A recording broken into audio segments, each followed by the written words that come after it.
नमस्कार, मैं हूं अंकुर और आप देख रहे हैं सत्य हिंदी का न्यूज बुलेटिन। एक नजर अब तक की सुर्खियों पर। अब राहुल गांधी ने कहा है कि हिमंता बिस्वा शर्मा और मिलिंद देवड़ा जैसे नेता पार्टी से अलग हो जाने चाहिए क्योंकि वो इस विचारधारा से सहमत नहीं है। बता दें, शर्मा 2014 में भाजपा में शामिल हो गए थे और अब वो असम के मुख्यमंत्री हैं, जबकि देवड़ा पिछले महीने महाराष्ट्र के सीएम एकनाथ शिंदे के गुट में भी शिवसेना में चले गए थे। इसको लेकर राहुल गांधी ने कहा है कि मैं चाहता हूं कि हिमंता बिस्वा शर्मा और मिलिंद देवड़ा जैसे लोग चले जाएं, मैं इससे पूरी तरह सहमत हूं। राहुल ने कहा कि हेमंत एक विशेष प्रकार की राजनीति का नेतृत्व करते हैं, ये कांग्रेस पार्टी की राजनीति नहीं है। पश्चिम बंगाल के मुख्यमंत्री ममता बनर्जी ने एक बार फिर कांग्रेस को निशाने पर लिया है। उन्होंने कहा है कि उन्हें संदेह है कि कांग्रेस आगामी आम चुनावों में 40 सीटें भी जीत सकती है। बंगाल के मुर्शिदाबाद में एक सार्वजनिक सभा को संबोधित करते हुए बनर्जी ने कहा, कांग्रेस, मुझे नहीं पता कि आप 300 में से 40 सीटें जीत पाएंगे या नहीं, ऐसा अहंकार क्यों है? आप बंगाल आए, हम एक इंडिया गठबंधन है। उन्होंने कहा कि हिम्मत है तो वाराणसी में बीजेपी को हरा के दिखाइए। इंडियन एक्सप्रेस के एक्सप्रेस अड्डा में प्रशांत किशोर ने राहुल गांधी की यात्रा को लेकर कई सवाल खड़े किए हैं। उन्होंने कहा कि लोकसभा चुनाव में अब कुछ महीने बाकी हैं। मुझे नहीं समझ में आता कि आखिर राहुल गांधी ने अपनी भारत जोड़ो न्याय यात्रा की शुरुआत मणिपुर से क्यों शुरू की। उन्होंने कहा कि मुझे इस यात्रा में कोई पहलू समझ में नहीं आता है। उन्होंने कहा यह यात्रा ऐसे वक्त शुरू की गई है जिस वक्त उन्हें केंद्र में बिंदु पर होना चाहिए जहां राजनीति होती है, लेकिन राहुल गांधी पूर्वोत्तर में यात्रा करने में व्यस्त हैं। उन्होंने कहा कि क्षेत्रों का दौरा करना ठीक है, लेकिन मुख्यालय छोड़ना निश्चित रूप से कोई बुद्धिमानी भरा काम नहीं है। मुझे नहीं पता कि इन मुद्दों पर उन्हें कौन सलाह दे रहा है। झारखंड के मुख्यमंत्री चंपई सोरेन ने राहुल गांधी की भारत जोड़ो न्याय यात्रा में भाग लेने पर जवाब दिया है। उन्होंने कहा कि वो इसमें भाग लेंगे। वहीं हेमंत सोरेन से मिलने के सवाल पर उन्होंने कहा कि जरूर मिलने जाएंगे, वो हमारे दल के नेता हैं। उन्होंने राज्य के विकास के लिए कई योजनाएं शुरू की हैं और वो न्याय के लिए अपनी लड़ाई में सफल होंगे। महाराष्ट्र नवनिर्माण सेना यानी मनसे प्रमुख राज ठाकरे ने कहा है कि लोग अयोध्या में राम मंदिर के निर्माण से खुश हैं, लेकिन इसका मतलब ये नहीं कि वो लोकसभा चुनाव में मंदिर मुद्दे पर बीजेपी को वोट देंगे। वहीं राज्य के विपक्षी गुट मनसे को शामिल करने के सवाल पर राज ठाकरे ने पलटवार करते हुए कहा, महाविकास आघाड़ी के साथ कौन जाना चाहता है। वहीं मराठा आरक्षण के मुद्दे पर पूछे जाने पर मनसे प्रमुख ने कहा कि कोटा को छोड़कर सभी मांगे स्वीकार कर ली गई हैं। मुस्लिम पर्सनल लॉ बोर्ड ने बाबरी मस्जिद केस और ज्ञानवापी केस के मामले में समानता बताई है। बोर्ड ने कहा कि बाबरी मस्जिद मामले में 22 दिसंबर 1949 को अंदर मूर्ति स्थापित करने के बाद परिसर में ताला लगा दिया गया था, जिसे 1 फरवरी 1986 को खोला गया था। फिर एक जिला अदालत ने दर्शन की अनुमति देने के लिए ताले खोलने का आदेश दिया था। दूसरे पक्ष को सुने बिना फिर राज्य द्वारा संचालित दूरदर्शन नेटवर्क ने बड़े पैमाने पर प्रचार किया कि रामलला की पूजा की जा सकती है। बोर्ड ने कहा कि कल रात ज्ञानवापी में जो हुआ वो बिल्कुल वैसा ही दिखता है। उन्होंने कहा कि बाबरी मामले में जब स्वामित्व का मुकदमा अदालत में लंबित था, तब भी मस्जिद के अंदर दर्शन और पूजा अर्चना शुरू की गई थी। ठीक ऐसा ही बुधवार को ज्ञानवापी में हुआ है। ज्ञानवापी मस्जिद को लेकर जिला अदालत के फैसले के बाद से समाज का एक वर्ग कुछ नाराज चल रहा है। जब से हिंदू पक्ष को व्यास जी तहखाने में पूजा का अधिकार दिया गया है, मुस्लिम समाज से कई लोग खुलकर इसका विरोध कर रहे हैं। अब इसी कड़ी में मुस्लिम पर्सनल लॉ बोर्ड की तरफ से भी उस फैसले का विरोध किया गया है। यहाँ तक कहा गया है कि ऐसे फैसलों की वजह से अदालत पर भरोसा कम हो रहा है। मुस्लिम पर्सनल लॉ बोर्ड के सैफुल्ला रहमानी ने जोर देकर बोला कि अदालतें अब ऐसे चल रही हैं जिस वजह से भरोसा टूट रहा है। कोर्ट ने जो वाकया पेश किया वो दुख देता है। रहमानी ने अपने बयान में यहाँ तक कह दिया कि अगर जबरन कब्जा किया जाता तो क्या इतने मंदिर मौजूद होते। इलाहाबाद हाईकोर्ट से ज्ञानवापी मस्जिद कमेटी को निराशा हाथ लगी है। इसने वाराणसी अदालत के आदेश पर रोक लगाने से इनकार कर दिया है। वाराणसी अदालत ने हिंदू भक्तों को ज्ञानवापी मस्जिद परिसर के सीलबंद तहखाने के अंदर पूजा करने की अनुमति दी थी। जस्टिस रोहित रंजन अग्रवाल की एकल पीठ ने महाधिवक्ता को ज्ञानवापी मस्जिद परिसर के भीतर और बाहर कानून व्यवस्था बनाए रखने का आदेश दिया। मामले की अगली सुनवाई 6 फरवरी को होगी। संसद में कांग्रेस अध्यक्ष मल्लिकार्जुन खड़गे ने कहा कि बीजेपी के एक मुख्यमंत्री कहते हैं ब्राह्मण, क्षत्रिय और वैश्य की सेवा करना शूद्र का कर्तव्य है। इस देश का जो मुख्यमंत्री ऐसा भाषा बोलता हो उसे हटा देना चाहिए। खड़गे ने जैसे ही ये बोला, राज्यसभा की सभापति जगदीप धनखड़ ने उन्हें रोका और कहा ये रिकॉर्ड में नहीं जाएगा। इसके बाद थोड़ी बहस हुई। फिर खड़गे ने कहा कि जब कोई ऐसे बोलता है तो दर्द होता है। उन्होंने कहा कि जब 75 साल संविधान लागू होने के बाद भी किसी की ऐसी मानसिकता है तो शूद्र लोग कैसे आगे बढ़ेंगे। झारखंड की चंपाई सोरेन सरकार ने कहा है कि 5 फरवरी को सदन में शक्ति परीक्षण कराया जाएगा। झारखंड मुक्ति मोर्चा के नेता चंपाई सोरेन ने शुक्रवार को मुख्यमंत्री पद की शपथ ली और इसके बाद हुई कैबिनेट की पहली मीटिंग में 5 फरवरी को बहुमत साबित करने का फैसला किया। कैबिनेट मीटिंग के बाद चंपाई सोरेन सरकार में मंत्री आलमगीर आलम ने कहा कि 2 दिवसीय विधानसभा सत्र के दौरान 5 फरवरी को गठबंधन बहुमत साबित करेगा। झारखंड में 5 फरवरी को बहुमत साबित किया जाएगा। उससे पहले राजनीतिक उथल पुथल के बीच गठबंधन के 43 विधायक रांची से हैदराबाद पहुंच चुके हैं। बता दें, ये आशंका कांग्रेस समेत दलों को हो रही है कि बीजेपी हॉर्स ट्रेडिंग करने की कोशिश करेगी, इसलिए विधायकों को सुरक्षित स्थान पर पहुंचाया गया है। ममता बनर्जी ने हेमंत सोरेन की गिरफ्तारी की निंदा की है। साथ ही ये भी कहा है कि झारखंड के लोग इसका जबरदस्त जवाब देंगे। उन्होंने कहा कि भाजपा समर्थित केंद्रीय एजेंसियों ने बदले की कार्रवाई से एक लोकप्रिय सरकार को कमजोर करने की योजनाबद्ध साजिश की है। ये कहते हुए कि सोरेन एक करीबी दोस्त थे, बनर्जी ने उनके पक्ष में खड़े रहने की प्रतिज्ञा ली। जेएमएम उपाध्यक्ष चंपाई सोरेन आखिरकार झारखंड के नए मुख्यमंत्री बन गए हैं। उन्होंने रांची के राजभवन में झारखंड के मुख्यमंत्री पद की शपथ ली। मुख्यमंत्री के साथ ही राजद के सत्यानंद भोक्ता, कांग्रेस के आलमगीर आलम सहित कई अन्य मंत्रियों ने शपथ ली है। झारखंड के राज्यपाल सीपी राधाकृष्णन ने उन्हें शपथ दिलाई। काफी विवाद के बाद राज्यपाल ने गुरुवार रात को उनको मनोनीत मुख्यमंत्री नियुक्त किया था और शपथ लेने के लिए आमंत्रित किया था। अदालत ने हेमंत सोरेन की हिरासत 5 दिन के लिए बढ़ा दी है। इससे पहले अदालत ने गुरुवार को 1 दिन की न्यायिक हिरासत में भेजा था। कोर्ट का शुक्रवार का यह फैसला सुप्रीम कोर्ट द्वारा उनकी याचिका खारिज करने के बाद आया। सुप्रीम कोर्ट ने हेमंत सोरेन को गिरफ्तारी के खिलाफ झारखंड हाईकोर्ट जाने को कहा है।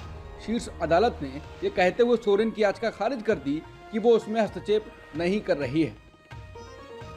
आज तक के एंकर सुधीर चौधरी के खिलाफ रांची के ST/SC थाने में FIR दर्ज कराई गई है। दरअसल एंकर चौधरी ने झारखंड के पूर्व सीएम हेमंत सोरेन के खिलाफ एक स्टोरी चलाई जिसमें उनकी भाषा पर सवाल उठाए गए। इसी को लेकर लोगों में आक्रोश था, जिसके तहत उन पर कार्रवाई की मांग की गई है। FIR में कहा गया है कि आज तक के चैनल के एंकर सुधीर चौधरी ने अपने खबर में कहा है कि हेमंत सोरेन को चार्टर प्लेन और सुविधायुक्त जिंदगी जीने की आदत लग गई है, पर सीएम पद जाने के बाद हालात बदल गए हैं। अब उन्हें जंगल में आदिवासी की तरह रहना पड़ेगा, जैसे वो 30-40 साल पहले रहा करते थे। उनके लिए काफी मुश्किल होगा। जिसके बाद कहा गया है कि लगता है कि सुधीर चौधरी जातीय विद्वेष में ग्रसित एक व्यक्ति हैं, जिनकी नजर में आदिवासियों का मतलब पिछड़ापन और जंगली होता है। उनके इस अभद्र टिप्पणी से आदिवासी समाज आहत बताया गया। एंकर सुधीर चौधरी पर अब प्रियंका गांधी ने निशाना साधा है। उन्होंने सुधीर चौधरी का वीडियो ट्वीट कर कहा है कि एक चैनल के एंकर ने झारखंड के पूर्व मुख्यमंत्री श्री हेमंत सोरेन जी का उनकी आदिवासी पहचान के आधार पर जिस तरह अपमान किया है, वो अत्यंत शर्मनाक और निंदनीय है। भारत के राष्ट्रपति, कई पूर्व मुख्यमंत्री, जज, किसान, अनगिनत अधिकारी, फौजी, नेता, मंत्री, कारोबारी और हमारे अनगिनत मेहनती और ईमानदार भाई बहन आदिवासी समाज से हैं। इस समाज की संस्कृति वो जीवन संस्कृति है जिसके उसूलों को आज पूरा विश्व अपना रहा है। जल, जंगल, जमीन का आदर करना, उसकी रक्षा करना अपमानजनक नहीं, बल्कि प्रकृति को समझने की एक महान और गहरी सोच है। शायद सरकार की चापलूसी में मीडिया संस्थान न्यूनतम लोकतांत्रिक नैतिकता भी खो चुके हैं। किसी एंकर द्वारा आदिवासियों, दलितों और वंचितों का खुलेआम अपमान करना हर स्तर पर गलत है। मानवीय गरिमा और आदिवासी अस्मिता का आदर करते हुए इन एंकर महोदय को आदिवासी समुदाय से माफी मांगनी चाहिए।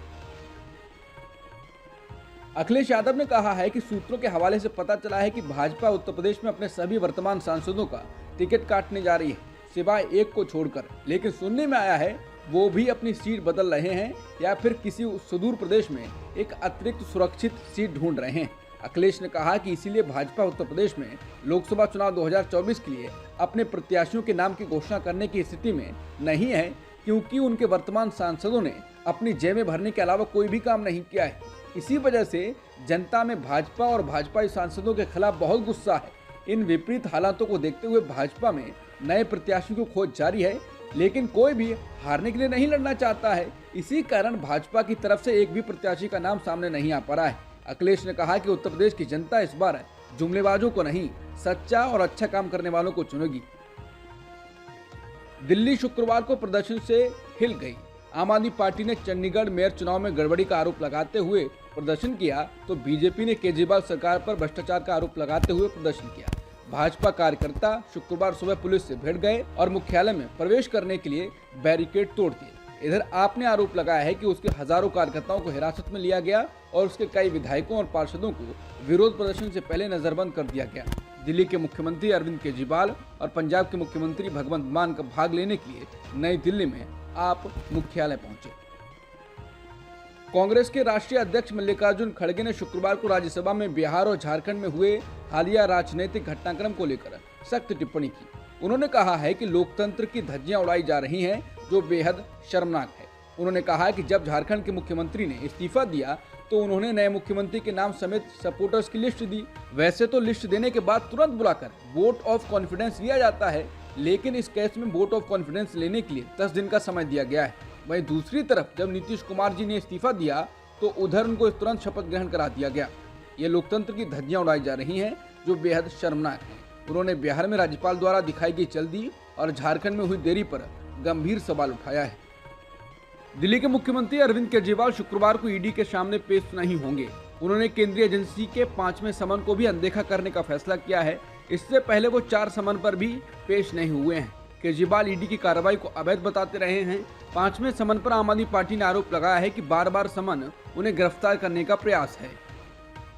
उत्तराखंड में समान नागरिक संहिता का ड्राफ्ट बनाने के लिए बनी समिति ने शुक्रवार को अपनी रिपोर्ट सौंप दी है।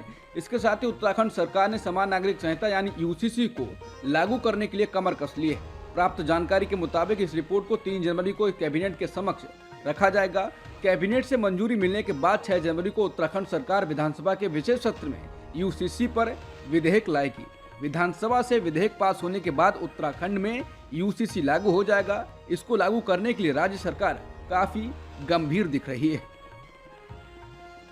कर्नाटक को केंद्र सरकार की ओर से पर्याप्त फंड देने की मांग को लेकर कर्नाटक के मुख्यमंत्री सिद्धरमैया और डिप्टी सीएम डीके शिवकुमार के नेतृत्व में 136 विधायक 7 फरवरी को दिल्ली में प्रदर्शन करेंगे। डिप्टी सीएम डीके शिवकुमार ने कहा कि एमएलसी और सांसद समेत हमारे सभी चुने गए जनप्रतिनिधि वहां होंगे। हम अन्य सभी पार्टियों को चुने गए सभी जनप्रतिनिधियों को भी कर्नाटक के हित में इसमें शामिल होने के लिए आमंत्रित करते हैं। शिवकुमार का ये बयान केरल के मुख्यमंत्री पिनराई विजयन की ओर से 8 फरवरी को इसी मुद्दे पर दिल्ली में प्रदर्शन के लिए गैर बीजेपी शासित प्रदेशों के मुख्यमंत्रियों को आमंत्रित किए जाने के बाद आया है। दोनों ही राज्य पिछले कई महीनों से केंद्र सरकार की ओर से पर्याप्त फंड न दिए जाने की शिकायत कर रहे हैं। आरबीआई ने पेटीएम के पेमेंट्स बैंक पर 29 फरवरी 2024 से नए कस्टमर को जोड़ने पर रोक लगा दी है। इसको लेकर कांग्रेस नेता राहुल गांधी ने मोदी सरकार पर निशाना साधा है। उन्होंने कहा कि जनता की मेहनत की कमाई लूटकर बनी कंपनियों को राजनीतिक संरक्षण ने बचा रखा है। राहुल गांधी ने ट्वीट कर कहा कि संस्थाओं की आज़ादी को खत्म कर सरकार कैसे देश को बर्बादी की राह पर ले आई है। पेटीएम फ्रॉड इसका सबसे बड़ा उदाहरण है। प्रधानमंत्री की तस्वीर के साथ अखबारों में फुल पेज विज्ञापन देने वाली पेटीएम के फ्रॉड पर सेबी और आरबीआई जैसे नियामक संस्थान मूक दर्शक बने रहे हैं। कांग्रेस नेता ने कहा कि जनता की मेहनत की कमाई लूटकर बड़ी बड़ी बहुत सी कंपनियों को ऐसे ही राजनीतिकरण संरक्षण ने बचा रखा है। नियामक संस्थानों का पतन जनता के साथ लूट की गारंटी है। अंतरिम बजट 2024 पर बेंगलुरु से कांग्रेस सांसद डीके सुरेश ने कहा, यह चुनावी बजट है। अंतरिम बजट में सिर्फ नाम बदले गए हैं। उन्होंने योजनाओं के कुछ संस्कृत नाम और हिंदी नाम पेश किए हैं। उन्होंने कहा कि केंद्र दक्षिण भारतीय राज्यों को जीएसटी और प्रत्यक्ष करों का हिस्सा सही तरीके से नहीं दे रहा है। दक्षिण भारतीय राज्यों को अन्याय का सामना करना पड़ रहा है। दक्षिणी राज्यों से एकत्र धन उत्तर भारतीय राज्यों को दिया जा रहा है। अगर ऐसा ही चलता रहा तो हम एक अलग देश की मांग करने के लिए मजबूर होंगे। केंद्र को हम से 4 लाख करोड़ रुपए से ज्यादा मिल रहे हैं और बदले में हमें जो मिल रहा है वो नगण्य है। हमें इस पर सवाल उठाना होगा। अगर इसे ठीक नहीं किया गया तो सभी दक्षिणी राज्यों को एक अलग राष्ट्र की मांग के लिए अपनी आवाज उठानी होगी। तमिल सुपरस्टार थलापति विजय ने शुक्रवार को राजनीति में कदम रख दिया है। उन्होंने अपनी राजनीतिक पार्टी का नाम भी अनाउंस कर दिया है। उन्होंने अपनी पार्टी का नाम तमिलगा वेट्री कदम रखा है। विजय ने बयान जारी किया है कि हम 2024 का चुनाव नहीं लड़ने जा रहे हैं और हम किसी पार्टी का समर्थन करने नहीं जा रहे हैं। हमने ये निर्णय सामान्य और कार्यकारी परिषद की बैठक के लिए किया है। लेखक और मानवाधिकार कार्यकर्ता हर्ष मंदर के एनजीओ अमन बिरादरी के खिलाफ सीबीआई ने फॉरेन कंट्रीब्यूशन रेगुलेशन एक्ट के प्रावधानों के उल्लंघन के आरोप में केस दर्ज किया है। सीबीआई ने शुक्रवार को हर्ष मंदर के एनजीओ अमन बिरादरी से जुड़ी जगहों की तलाशी ली। हर्ष मंदर यूपीए सरकार के दिनों में सोनिया गांधी के नेतृत्व वाली नेशनल एडवाइजरी काउंसिल के मेंबर रहे थे। भारत और इंग्लैंड के बीच 5 मैचों की टेस्ट सीरीज जारी है। पहले मैच में भारत के हारने के बाद अब दूसरा मैच जारी है। दूसरे मैच के पहले दिन भारत ने इंग्लैंड के खिलाफ 6 विकेट पर 336 रन बना लिए हैं। भारतीय ओपनर यशस्वी जायसवाल ने इस मैच में अपने टेस्ट करियर का दूसरा शतक जमाया। यशस्वी ने 257 गेंदों पर नाबाद 179 रन बनाए। ये मैच विशाखापट्टनम में खेला जा रहा है। उनके अलावा कोई भी भारतीय बल्लेबाज अर्धशतक तक नहीं बना पाया। अमेरिका और यूरोप में काम कर रहे सैकड़ों अधिकारियों ने एक साझा बयान में अपनी अपनी सरकारों को इजरायल की गजा नीति को लेकर आगाह किया है। उनका कहना है कि इजरायल की गजा नीति से अंतर्राष्ट्रीय कानूनों का गंभीर उल्लंघन हो सकता है। इस साझा बयान पर अमेरिका और यूरोप के 800 से अधिक सेवारत अधिकारियों ने अपने दस्तखत किए हैं। बयान में कहा गया है कि इसी सदी के सबसे भीषण मानवीय तबाही में शामिल होने का जोखिम उनकी सरकारों ने उठाया है और उनकी विशेषज्ञ सलाह को दरकिनार कर दिया गया है। मॉडल पूनम पांडे का कैंसर से निधन हो गया है। पूनम पांडे के परिवार वालों की ओर से जानकारी उनके इंस्टाग्राम हैंडल पर दी गई है। मीडिया रिपोर्टों के अनुसार पूनम पांडे सर्वाइकल कैंसर से पीड़ित थी। अब तक की सुर्खियों में इतना ही। बाकी खबरों के लिए बने रहिए सत्यहिंदी.com के साथ।